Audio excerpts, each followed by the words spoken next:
Yeah, good afternoon, everyone. Sorry for the late start. My name is Brian Fretwell. This is the Finding Blueberries podcast today. A couple of minutes late, a little technical issue on my side, but looking forward to today because we don't have a scheduled guest. We just have open invitation for people to sign up and join. In a second, I'm going to give a little introduction of what this podcast is about and then kind of outline the day, even with or without guests. There's a story I want to share with you all today about connection, about how we're looking at connection and the connection practice. Then Ren and I are going to chat about looking at connection as a practice, and then what we are kind of intending to do on this podcast and specifically on the live stream. I think that will help people better understand like when to call on and what we're looking to do, because sometimes I just do things without a whole lot of like here's why and how and all of the general instruction that normal people need, that my ADHD brain just likes to say, hey, people will get it. So we can use today as an opportunity to do that, to give you more insight in what we're trying to do and what that looks like. And then sometime as we're doing that, we can have people jump on. You can either ask a question or you can jump on and I will find a question to ask you based on just sort of like looking into your own experience or story. So the basis of all of this, and just to dive right into the introduction, I've been studying connection for the last 5 years. Actually, honestly, a bit longer than that, maybe 10 in different capacities, whether it was in culture change in an organization or juvenile corrections, working with at youth risk or at-risk youth. Yeah, other way around. Seeing how connection actually allows us to operate better or holds us back when disconnection is there. The purpose of this podcast is to recreate the way and to help people see the way I believe we're designed to connect. And not just me, but there's other neuroscientists that believe this. There's a whole lot of other theory of believing this that really explains why we prioritize connection in our brains higher than food or water. If you've ever had somebody leave or pass away, you've likely said things like, I can't eat, I can't sleep, I can't think. And that's your brain prioritizing connection. But beyond that, connection is the most vital tool and skill that we can develop as individuals. Our ability to build community, our ability to connect with others isn't just about being able to build a good team. It's actually about helping our brains feel less anxiety, less stress, right? More clarity, more curiosity, because of what our brain is naturally looking for.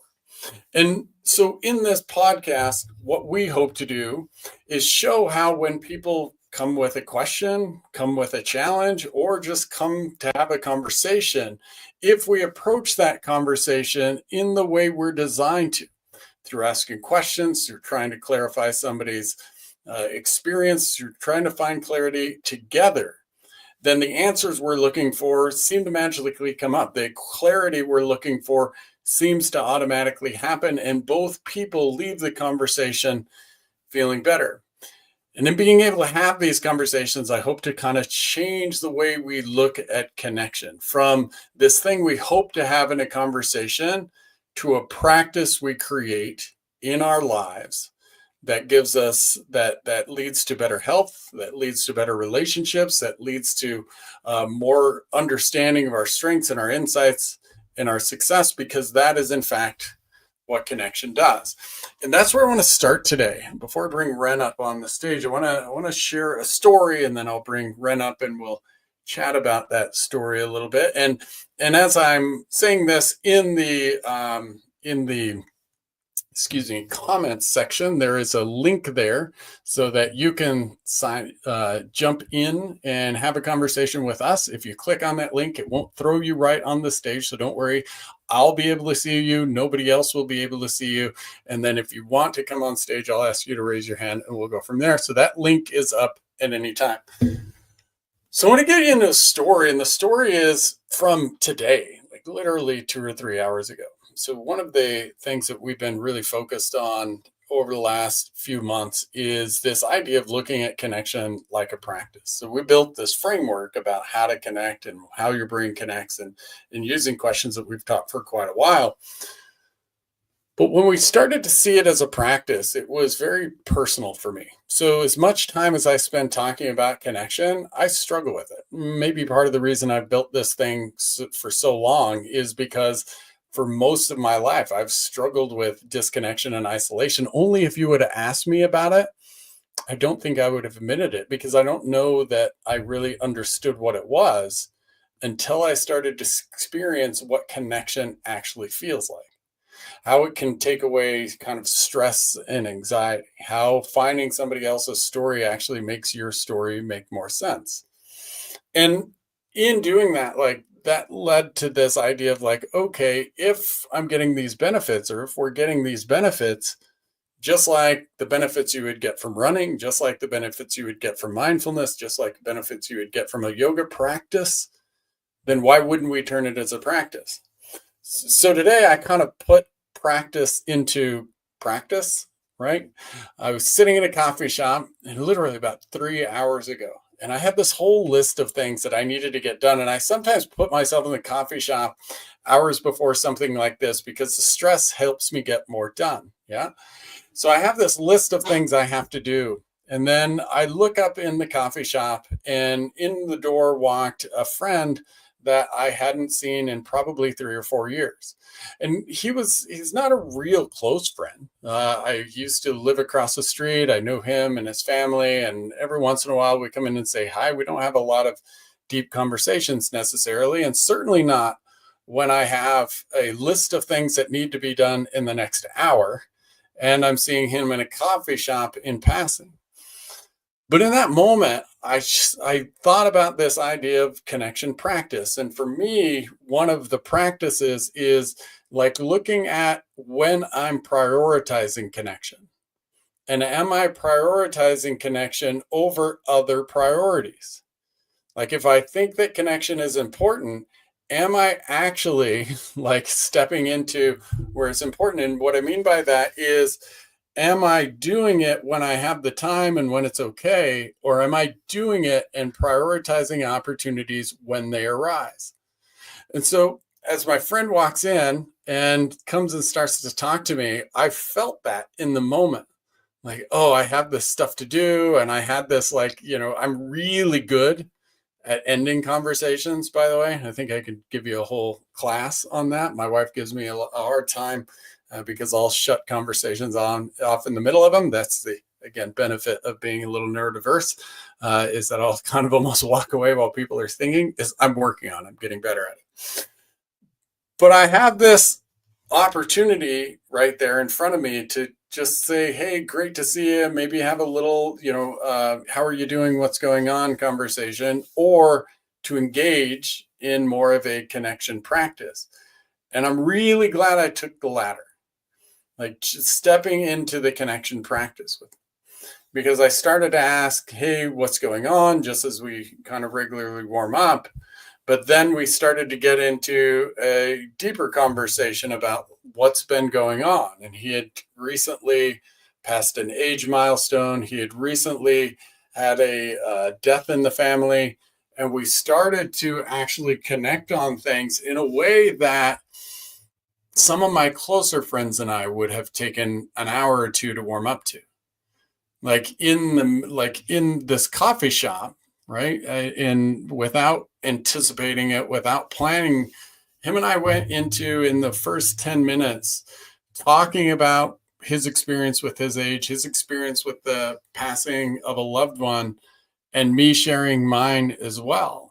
And what happened in that 20 or so minutes that turned into our conversation, turned into 20 minutes. He grabbed us coffee, he sat in front of me, and we started sharing these experiences that we were both going to because we're relatively close in age, in a way that left me feeling closer to him, number one. Like I understood him in a way that I hadn't, and I've known him for 10 or 15 years. Again, we've never been close, right? And leaving feeling a little lighter, leaving feeling like, okay, what I'm talking about and what is important to me is also important to someone else. And it was easy to forget I had these priorities in front of me at the time, but it also helped me like clarify in some of the messaging I was writing and some of the things that I was doing at the time. It helped make those things easier. Now, an external like benefit of this is he also has a cabin, and he said I could maybe use the cabin in the future. So, if I want an external benefit of doing the connection practice, the fact that, there might be that opportunity, I sure shared that with my wife when I got home. I don't know that I'll ever take the person up on it. But again, that idea that if we look at connection as a practice, then the opportunities for connection seem to come up more. Right. But if I start to look at connection as this thing I want to have, or this like outcome, if you will, like, oh, am I going to, if you would have asked me with some person walking into the coffee shop while I have a bunch of priorities, if I'm going to experience connection, if I'm going to feel more understood, like I would have said no. I would have said no 100 times because I knew I would be distracted. But when I look at it as a practice and make that shift, when there's the opportunity, is that going to happen every time? Probably not. But it certainly prepares me for that to happen more often than not. It certainly gives me more opportunities than I would have had before. And it allows me to engage in a way that would have been harder before, because at one hand, I'm removing the expectation. And on the other hand, I'm being more present.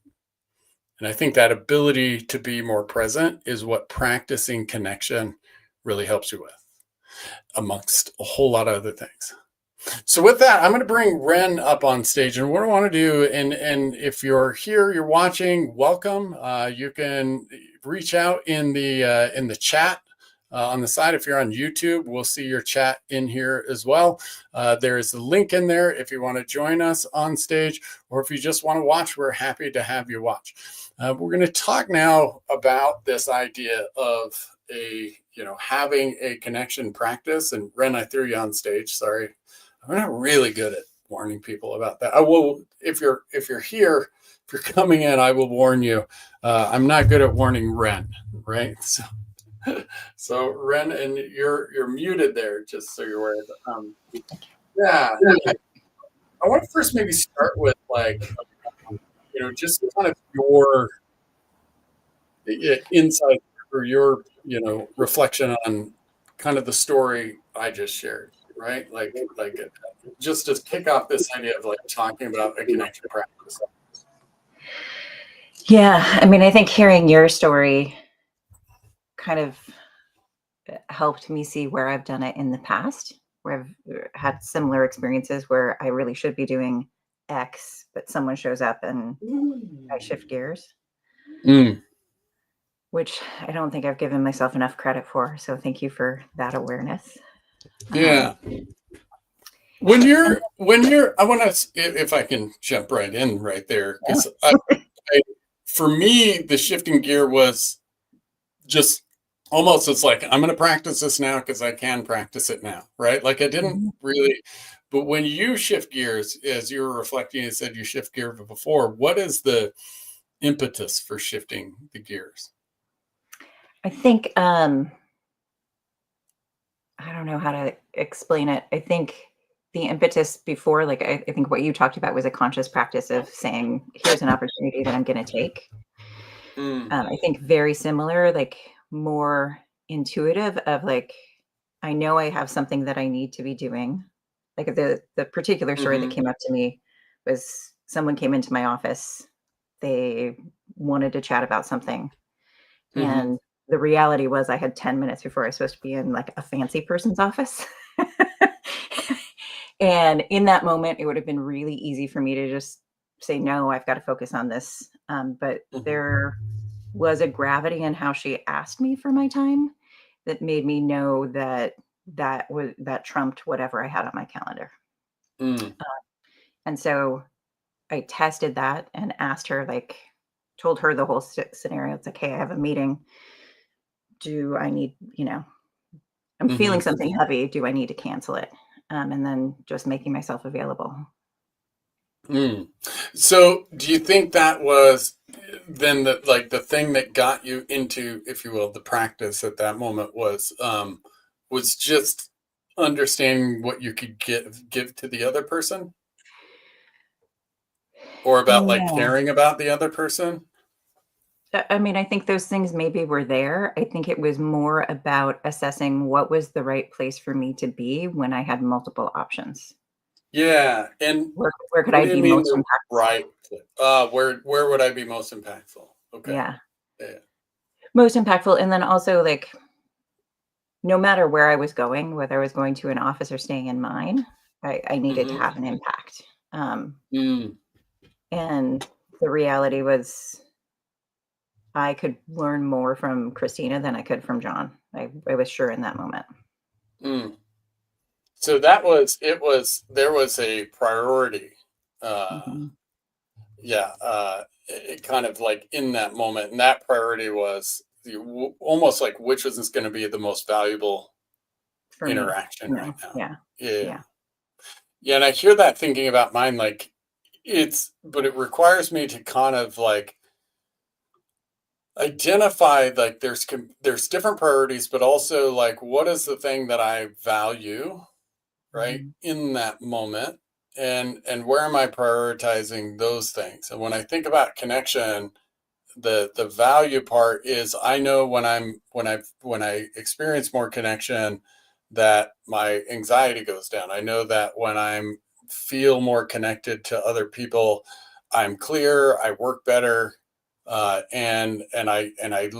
it's a recharge for me. I know it's a recharge for me all the time, but I don't see that in the moment sometimes, right? mhm, And because sometimes, like, I say it's a recharge all the time, and the majority of time that's true, but there are times that, if somebody came up to me, random, and tried to have that conversation, that like you actually, we've all experienced, you leave the conversation depleted, or maybe even a little frustrated. And some of that has to do with expectation, but so I that I'm going to prioritize giving this a shot, right? yeah. Yeah. So that kind of what I want to do is move from there to like talking about the connection practice as it relates to this call, and maybe spend some time talking to people on about what the hell we're doing here. Yeah. Yeah. I'm going to put that on you. What the hell are we doing here, Ren?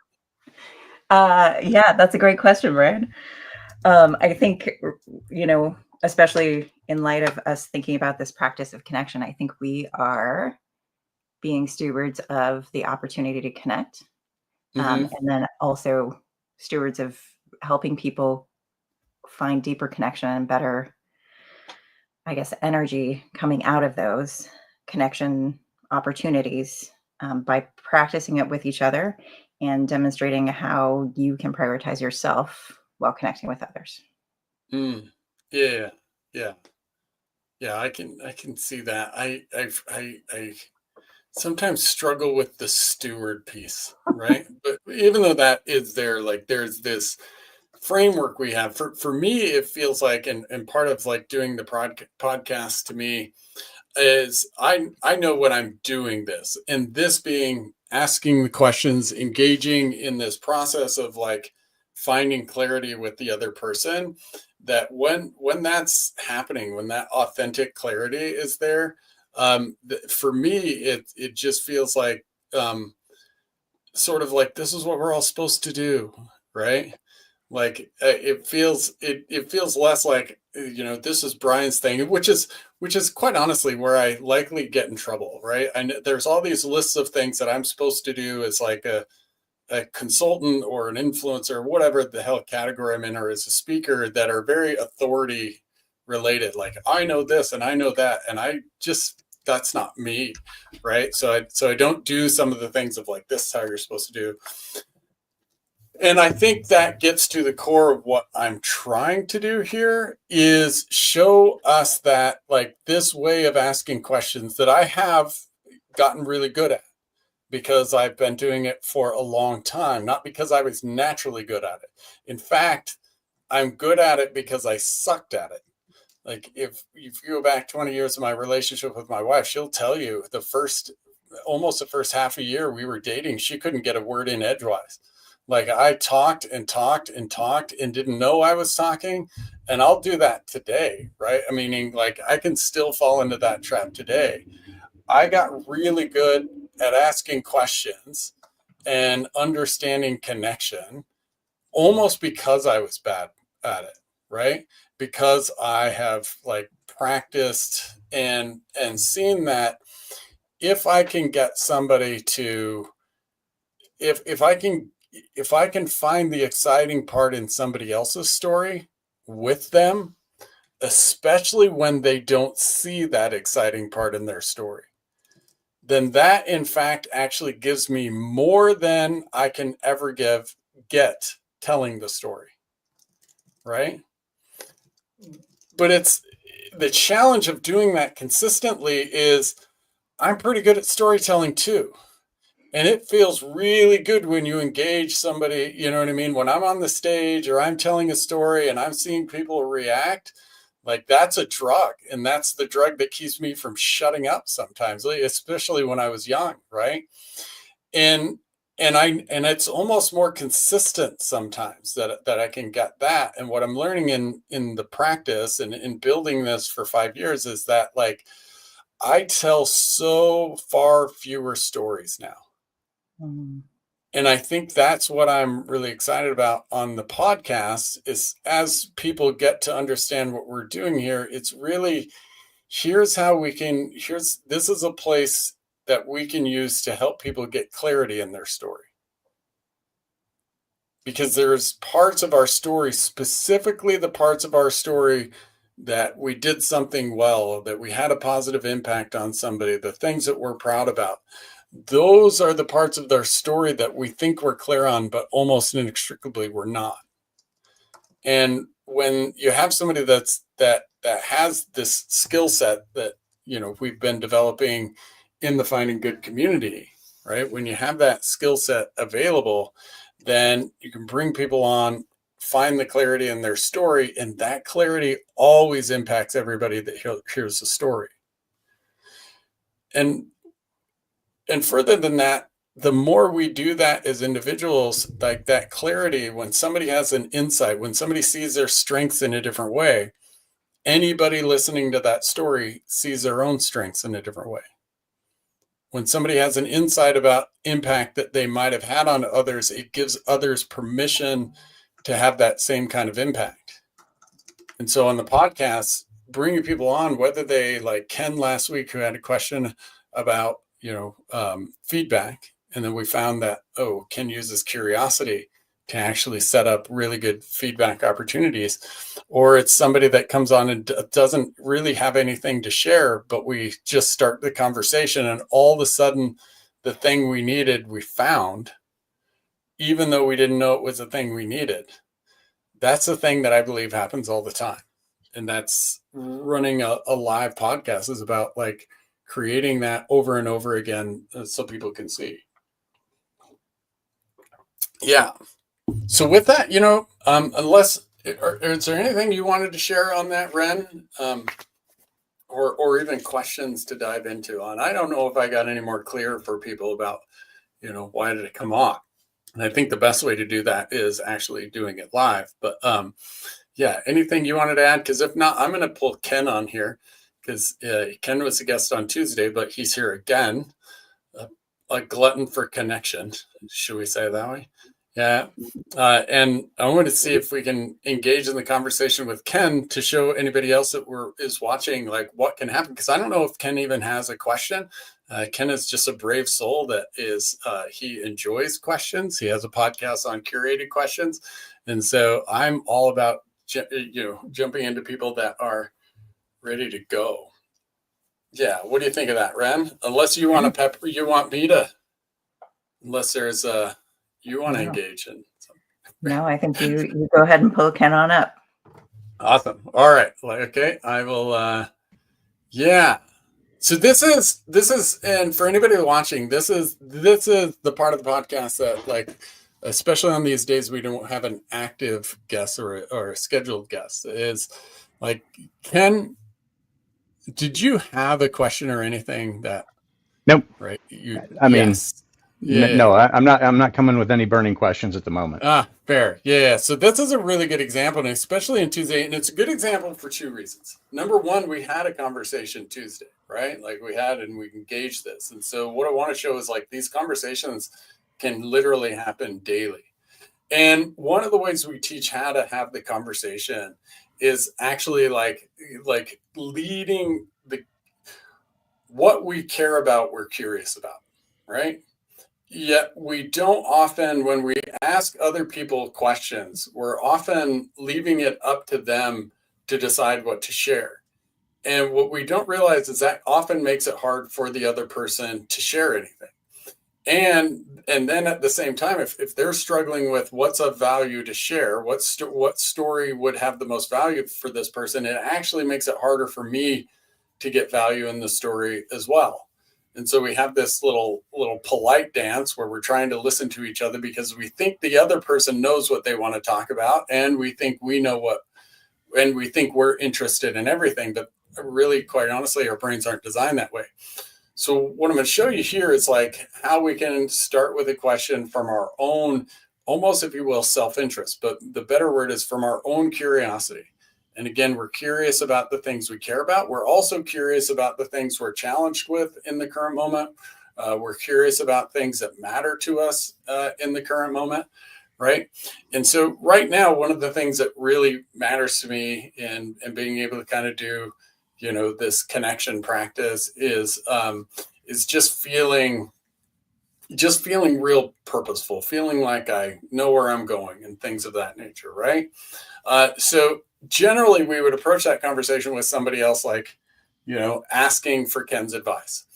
But what I'm going to do now, and I'm going to start this conversation so you can all watch, is I'm going to ask him a question so that I can get an experience from Ken that will help me see whatever it is that I'm looking for clarity on a little more clearly.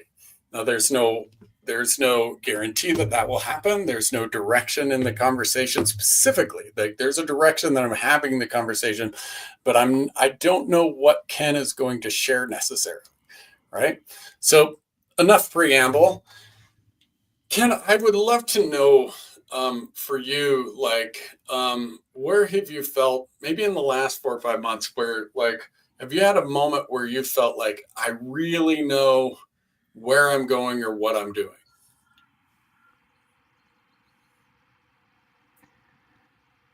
I guess it's probably the most significant one. It happened maybe a little bit beyond that timeline, but was when I was at a conference, as you mentioned. I've got a podcast, Curated Questions, and I shared a question. So all my business cards have questions, and I do this little thing where randomly, when I meet somebody, I give them a choice, and they get to just choose a random card, and they've all got questions on them. And this one particular question really resonated with the individual that I was talking with, and in a significant way.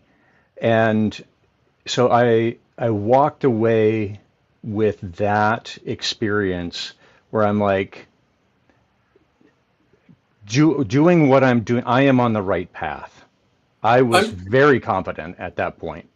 Yeah, I want to ask you, first of all, about that. Like, you say it really impacted them, and I don't want this to sound rude. I'm asking for myself, if you will. Yeah. How did you know?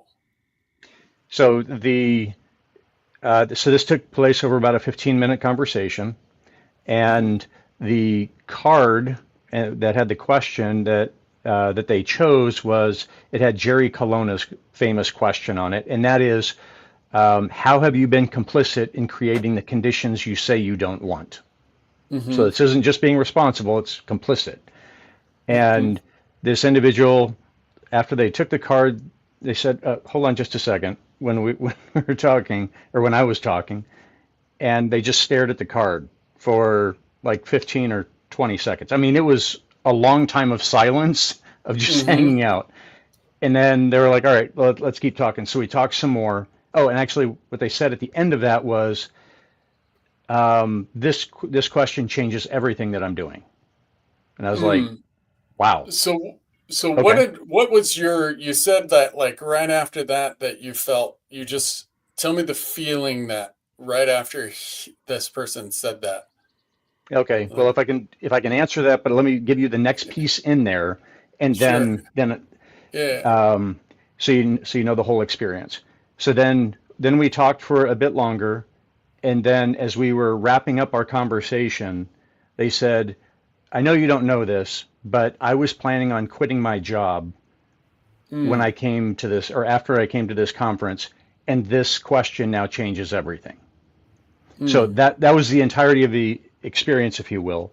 So after that, And um, yeah, yeah, just to get the delineation here, they said that at the end of the conversation. yes, So that's where I'm curious, when they had that moment of stopping and you could see the impact. yeah. Is that when you felt that the clarity? It was at you know it was cool the first time Mm-hmm. that they stopped, right? And then and then after we left, so this is where the feelings came in. I just felt a massive amount of energy in my body. It was like, and this is the only time that I've ever really experienced it, but I Mm-hmm. experienced it and it was real. I was like vibrating, and just with having the opportunity to, just by virtue of practice, Mm-hmm. um, be a part of connecting someone with the right question. Because I have no Mm-hmm. idea what the right question is for anyone, but at least offering them up and creating the conditions by which this can happen, So that's what what is encouraged that? me. So what is that? Um, well, it's focusing on questions, having them available, Yeah, right? yeah, And yeah, no. yeah, But yeah. what, like, what is that? Like, what are you? Who are you being in that moment? Oh, at that point, the only thing that comes to mind is probably my most genuine self, of just being fully in the moment. What does that mean? What, Not like in that? And I'm almost curious again, in like that initial moment that you had a bit of that feeling, even before like the full vibration. Like, what were you being in that moment?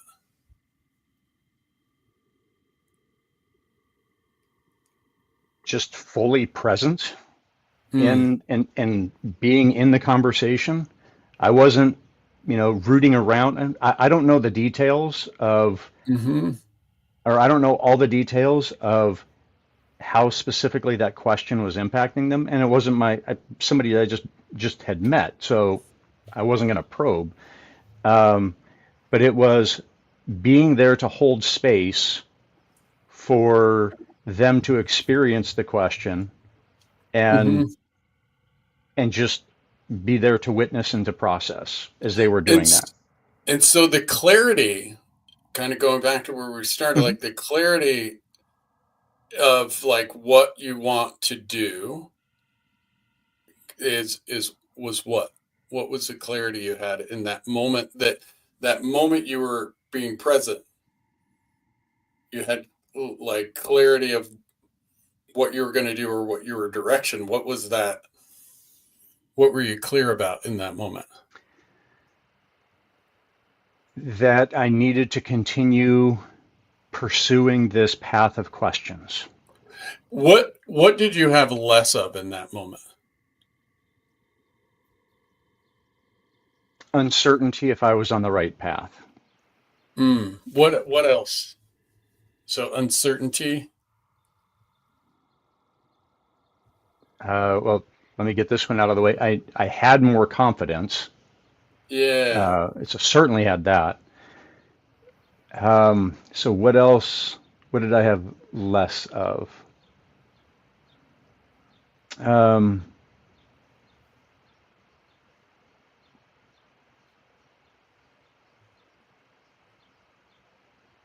Probably less fear. Like it I almost want to ask it this way because I don't have another way to ask it.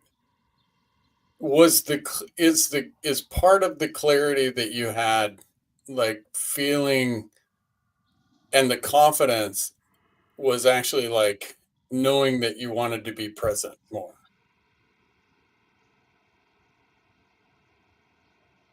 or rather knowing that being present is the right place for you. It was the combination of the questions and the presence. It's both of those things. For Yeah. me, right, for me to feel or for me to have that experience, right,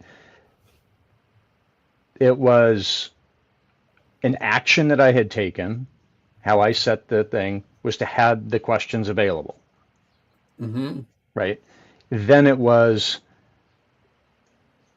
having whatever level of conversation they were looking to have, but then letting the question do the work on them. And so what it was encouraging to me was building that space for that. Yeah, there's a way of like my friends and I term this like it's doing the thing. It sounds like being present was is for you with the questions for you and the presence. It's like when I'm doing the thing, I'm present. Yeah, Yeah, yeah, and to kind of ratchet it back in is was the clarity like I need to do the thing. yes. I need to, because this was kind of a transition period for me, whether this is how heavily am I going to Uh, be doing all of this.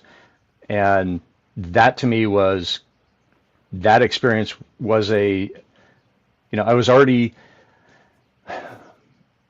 stacking up data points of evidence that yes, this is something that I want to do, and yeah. building those bricks, if you will, or data points. This was just another very strong experiential one that I had a So, physical manifestation on. so in this, just to kind of like pull it back a little bit, it sounds like the clarity wasn't I'm clear about where I'm going to go, what I'm going to do, like my business plan or my strategic plan. Yeah, Like none. the clarity was like if I do the thing, and I'm going to add this other piece because I want to see how this feels in your story. If I do the thing, everything will be all right, or everything like the confidence piece is if I do the thing, then what? Like, is it then it Then, doesn't matter? I don't know. then, well, on those things, I would say that, so running it through that lens, I would say that how I experienced it at that moment of clarity was like, this is what I need to be doing. And regarding all of those other details and mechanics of how and such, uh, that was not something that I needed to hash out at that moment. Mm, Because there's a million yeah, details, and yeah, I yeah. still So work with those. if you're able, so I guess this is kind of the wrap up part of the question in here. If you're able to do the thing, which is like these questions that allow you to be present in the moment, the more you're able to do that, what becomes possible for you?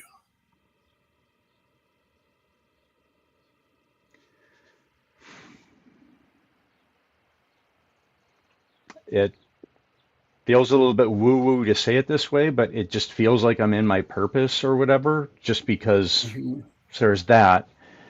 Um, but it gives me more confidence going forward to that I'm on the road that I need to pursue, or there will be good value that will come out.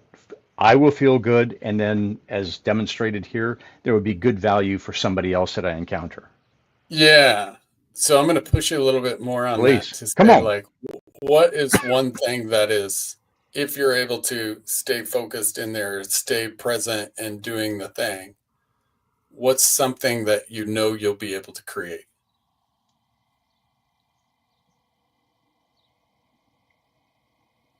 I will be able to build what I'm seeking to build out at curated questions. Because this is kind of core to that, core to the heart and spirit of it.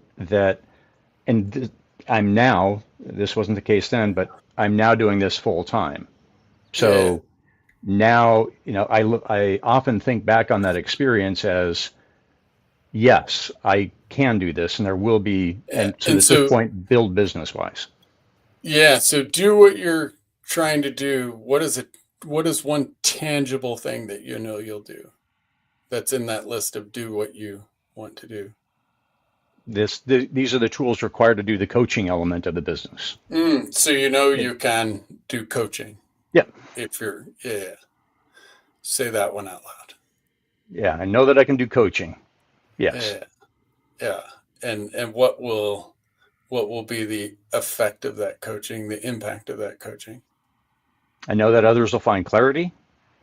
And then for myself, then that there's a business opportunity to make money as well. Yeah. Did you notice just now a change in your tone?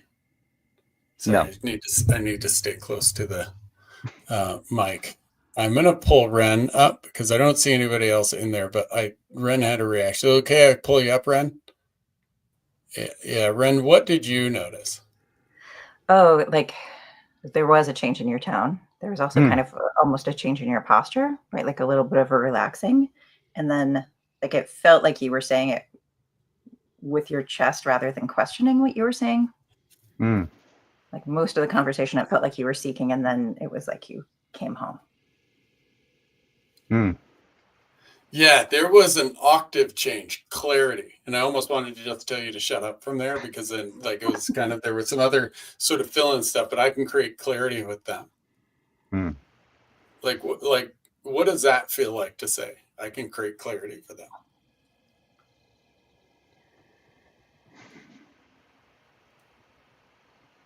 It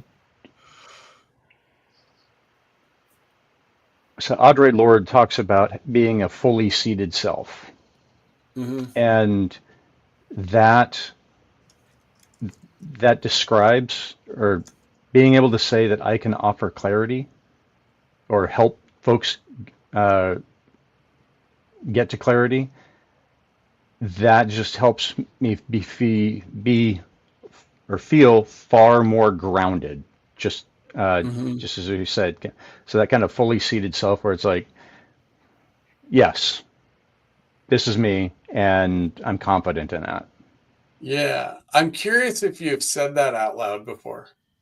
Not often. Yeah. I've probably said it with a shaky voice on wobbly knees. Right. Fair. Yeah.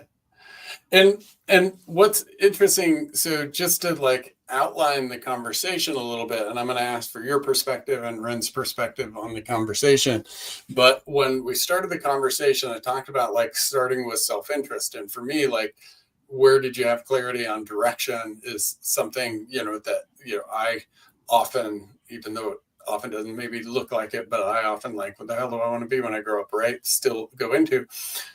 Especially when we went to that piece of like, okay, I can own this thing in front of me, this purpose and being in the moment. Like what was informing the questions for me about like, what can you do with it and what will it impact? I was legitimately asking you those questions to make it easier for me to answer the same. Does that make sense? Yeah. And I'm pointing that out because like if you've seen a really good movie and you've gotten really connected to the lead character and like you're really tied into their stories because your brain sees that story as your own. And in this process, like I could feel it, and it slowed down at the end where I'm like, what does that mean? And where can you go? And like, what is the impact you have?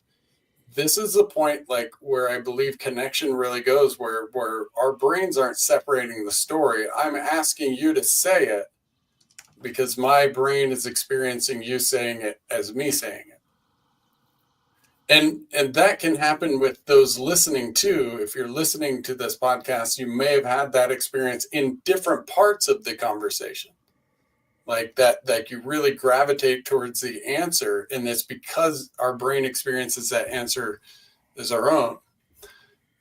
So that's where I'll go to you. Like, what is the benefit? What do you have more of after this conversation that like you didn't have a problem or a challenge or anything? Like we just led with my interest, if you will. I'm curious what you have more of now.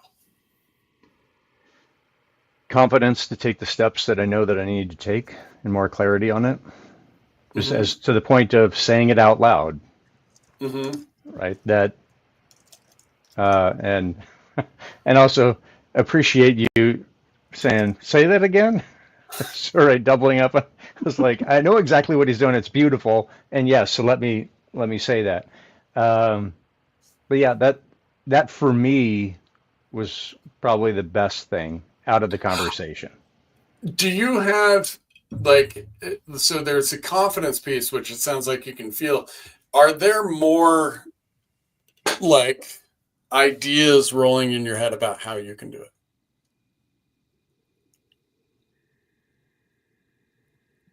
To what claim the Like clarity, having that confidence? impact? Yeah, like having that impact. Just I've always got ideas flickering through my head. So this is where I talk about that there's a speaking component to this, there's the podcast component of this, and then as things kind of Yeah, so maybe I'll ask it this way. How much more real do those things feel? love that question. Certainly, yes, they feel more real and Okay. more tangible. Yeah. Yeah, Yeah. why do you think that is?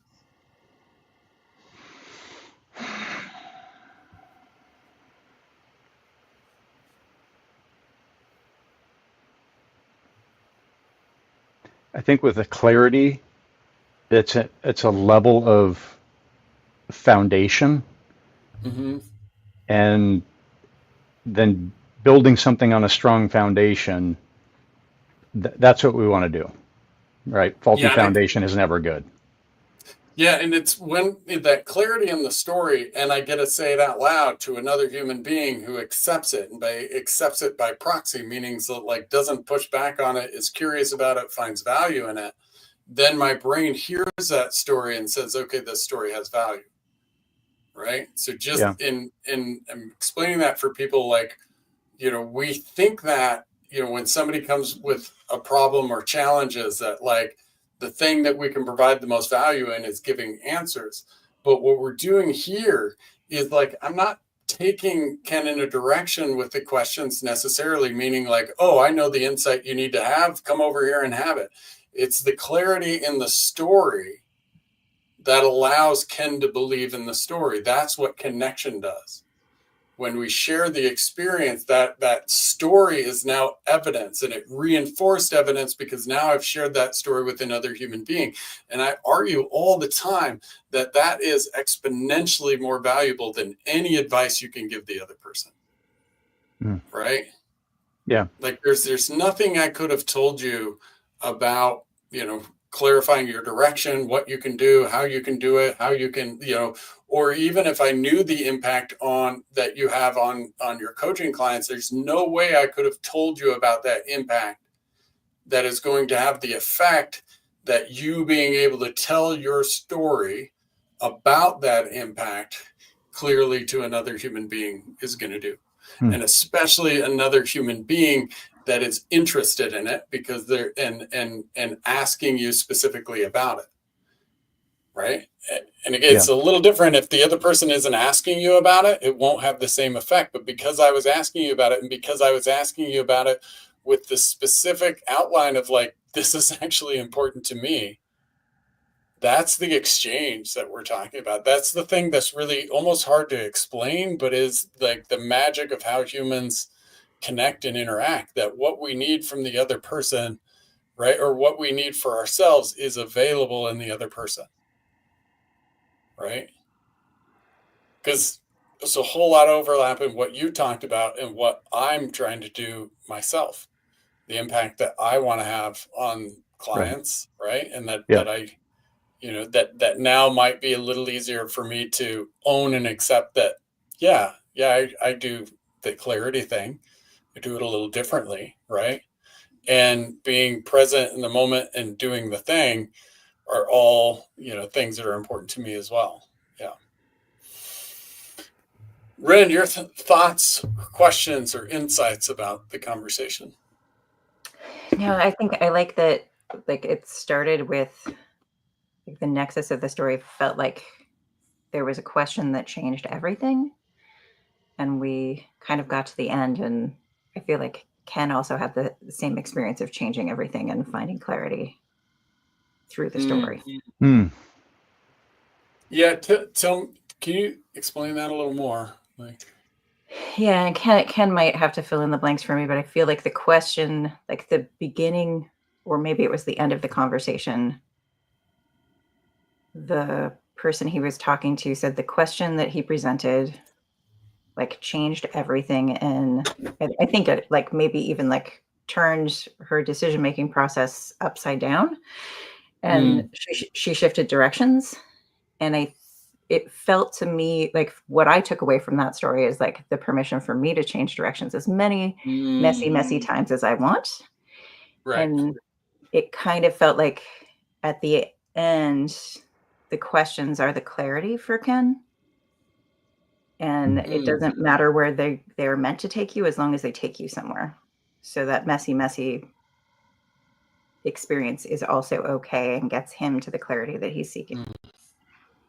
Yeah, and what I love about that is like that was the reason I asked you to explain it more is because I didn't, that not that I missed that part of the conversation, but I certainly didn't look at the story through that lens. And I think that's important because anybody listening, you're going to hear the story through a different lens, and the lens you're hearing through is finding what you need in the story. And that's an important point. And being able to do that will make you better at asking the questions, number one. But that's how we're able to find what we need through the other purpose of the story, like actually get the connection we need simply by listening to the story. That it's okay that if just because I got this thing out of it doesn't mean that's the thing you're going to get. Right. And what's beauty is like now Ken's story has multiple layers of value for the people. And just as we're going, I'm happy to stay on if there's somebody else that wants to jump on. I put the link in there, but we're also happy to do one conversation on a Friday, this Finding Blueberries podcast. So I'm going to go back to Ken and kind of get your like how does this conversation inform, and especially like because we had the conversation on Tuesday, so we had that, and then we had the one today. What is the overlap of the two, if any? Well, sadly, I don't remember much about Tuesday because that was like a few days ago. A month ago, yeah. Right. A month or Tuesdays ago. Exactly. So, yeah, I don't know if you remember. I know that there was, let's see. Yeah, there was a curiosity bit that came up, or excuse me, the humor part. And I was just asking that broadly to see if there was anything there. And if not, that's okay because they were separated. Yeah. What I will say is that on the humor front, that actually kind of came up a little bit on Wednesday when I was having a conversation with someone about the invite letter that I send out to potential guests. Mm-hmm. And in a very rich conversation with her about this, and she was challenging me on a bunch of different points. A takeaway that I had out of that is that I think that how I write it, it's caring and compassionate. Okay, check that. Mm-hmm. But it's not using the hook or a hard hook of questions, which is what the whole podcast is about. But it was also silent on any humor. And Mm. that's just part of I well, as a course of, if you know me, we're gonna, have some just kind of dry humor Mm-hmm. thrown in. And so I'm now going to go back and figure out how to incorporate more of me into that and make it less of a businessy or checking all those boxes, but incorporating some of the humor or Yeah. levity, however. Yeah. Yeah, I'm really so this I think provides a good kind of bow to wrap some of this into, because I think the overlap between that and then what we did today is this weird challenge we all have of like giving ourselves permission to be ourselves. Hmm. And and to go a step further on that, it's actually challenging the idea that we can give permission to be ourselves by ourselves. Now that flies in the face of a lot of the ways that there's this real like tricky area in there. In one hand, we are the only ones that can give ourselves permission to be ourselves. Hmm. But denying the fact that it's actually in community that we get that permission is actually denying the biology. It is exponentially harder to give ourselves permission to be ourselves if the community we're in doesn't support that in some way. And I always say this, like, I worked in juvenile corrections. I used to get kids that were just amazingly self-aware and had these fantastic skills. You throw them back in a community that doesn't support it, and 80% of them will recommit. They'll be back incarcerated because we are a product of our community. But there is a way of looking at this that like that idea of like getting permission from my community isn't just waiting for somebody to ask me questions, because what you did for both Ren and me was help it make it easier for us to get permission to be ourselves. And for anybody listening, for you, when we're thinking about these questions, if I'm asking a question, and in this case, I ask these questions about where Ken finds clarity, where he felt clarity, I'm asking that because I know that Ken's story is going to help give me permission to be myself. And looking at it that way actually comes full circle. I need it in my community, and there's actually a way for me to find it in my community, which is so counter to kind of how we've been taught to listen. Support isn't just having somebody that listens to me. Support isn't just having somebody who's interested in me. Those are great to have if we can get them. They're absolutely out of our control. I do, however, control my ability to engage my community. Hmm. Does that mean everybody's going to answer the questions? Does that mean nobody's going to say, "The hell are you doing? Quit talking"? Like, no. But like when I think about a connection practice, it's how am I getting these stories from the community around me that allow me, that make it easier for me to show up as me, that make it easier for me to do the hard thing of like adding the curiosity to the email, because that's me fully showing up as myself, right? Being like, and that's vulnerable and that's scary because it requires, right? Or it's impacted, if you will, by acceptance or unacceptance. And I think that wrapping it into the purpose of this podcast is showing that in the way we ask questions, we get what we need. In finding somebody else's story, we give ourselves permission to be ourselves. That the things that we need are found in the other person. And while we might look at this conversation, it's easy to look at this conversation and what Ken and I just did as Ken gets the benefits of these questions. The reality is the people that get the most benefit are the people asking the questions and the people listening to Ken's answers. And it's equal, if not a little more overweighted to the person asking the question than it is to the one answering. If the person that is asking knows what they're looking for and why. It doesn't mean knows what the other person going to say, but like in this case, I was looking for experiences where people have found clarity because that's what I'm looking for. And Ken gave a great story that allows me to be able to accept that more, to be able to, again, be more of myself in this. So I was going to ask you, what did you take away, right? What was the goodness for you out of that? I mean, you've touched at a higher level, but were there any particular points that resonated for you to really get to where you're at in this whole topic? Yeah. So, I mean, I can apply part of what you said to this podcast here. Like, we started the podcast today, even like, well, I'm getting better at telling people what the hell this is. But the whole purpose of the podcast is doing the thing, like having the conversation, being present in the moment. And so like in the conversation, as I was pressing you, like, what does that mean? And what does that look like? I wanted you to say that out loud because like, that's the thing I'm trying to say out loud, literally on the podcast. Right. And then for you to own, here's what I'm like, I don't have the outline. I don't have the clear path of what the future is going to look like, but I can say confidently that I'm going to help people provide clarity. I listen to that with a little bit of like, fuck yeah, let's do that. Right. Like, because that's like, you're telling my story.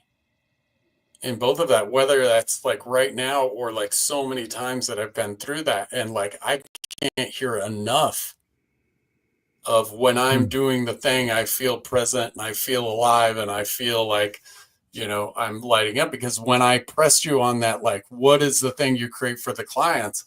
If you look back into the video, like I'm pausing because I'm feeling that, right? I'm feeling the very same thing that you described about like, I'm in the moment, I'm alive right now. Everything else is shutting down because it felt like we were in new ground for you and like discovery. And I was like, I will kick your ass if you don't say that out loud right now.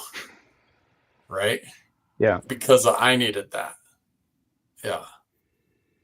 I really appreciate that question because, and it's almost vulnerable to say out loud as a person that like, I'm the, person running the podcast and asking the questions, but that the more we can understand like that's actually what, like, I'm getting that from you.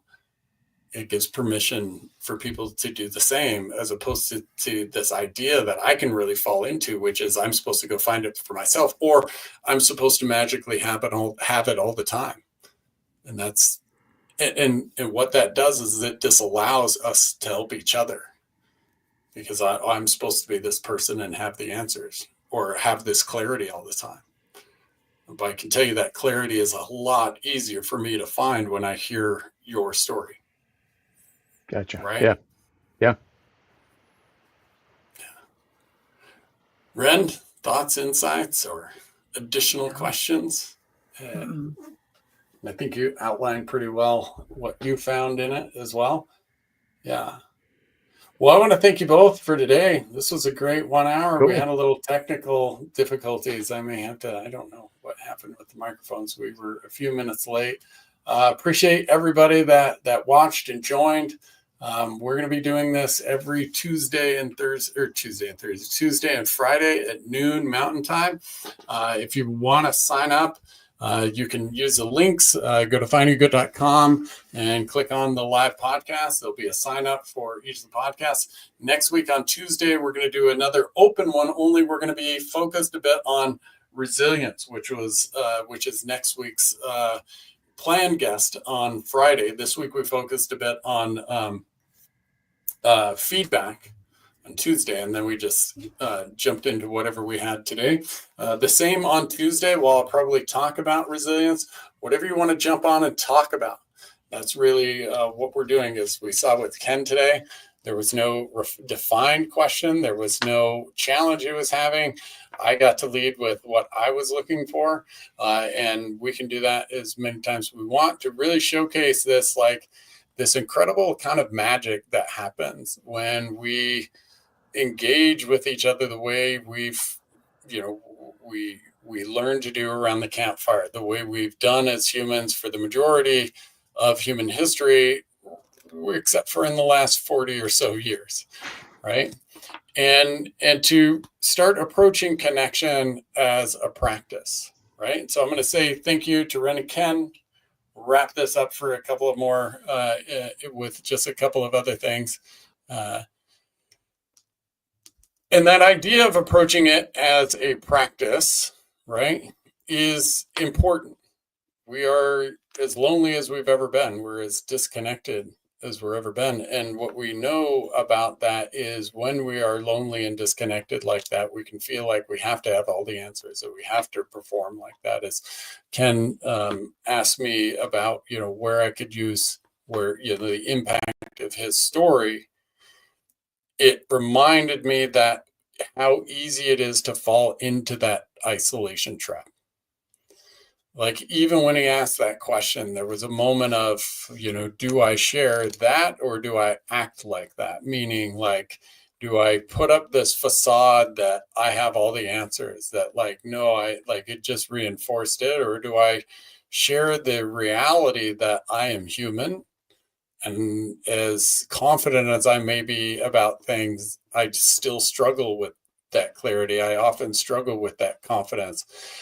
But if I work on it, if I make this an intentional practice, and as the practice we did with Ken today, if I'm able to fully own that practice and be vulnerable myself, even though I'm the one asking the question, then that connection, that clarity we create in connection can help me be more confident. It can help me be more clear, can help me feel better, can help me get more insights, can help me get more engagement, because those are all the things that connection does. And we can do it without having to wait on someone to be ready, without having to wait on somebody to listen to us, to ask us about our story. If we spend some time finding ourselves in their story, we find our own clarity, we find our own motivation, and we almost never don't leave them with a little bit more for themselves. And that's the process of connection that I very much believe we're relearning. And if we approach this as a skill, as a practice we can do every day, then not only are we going to be less lonely and isolated, but we're going to be able to do the things that humans uniquely do together, which is solve big problems, create a better story, and create a better world together. My name is Brian Fretwell. This is Finding Good Podcast. We did another live one. It was fun. I appreciate y'all showing up. Encourage you to sign up for the future ones. Next week, we had a great one on Friday with Heather Monken, who is going to talk about building resilience in the midst of tragedy. Kind of talking about how she did some of this what went well practice that she designed, a connection practice that she designed with other occupational therapists, and they engaged in while her son was diagnosed with cancer that was terminal. It's going to be a pretty intense, engaging, and inspiring conversation. I invite you all to join us. That'll be Friday at noon, and then on Tuesday at noon, have an over conversation. We may have a surprise guest on Tuesday as well. Feel free to sign up, findinggood.com. Thank you all again. Hope to see you next time.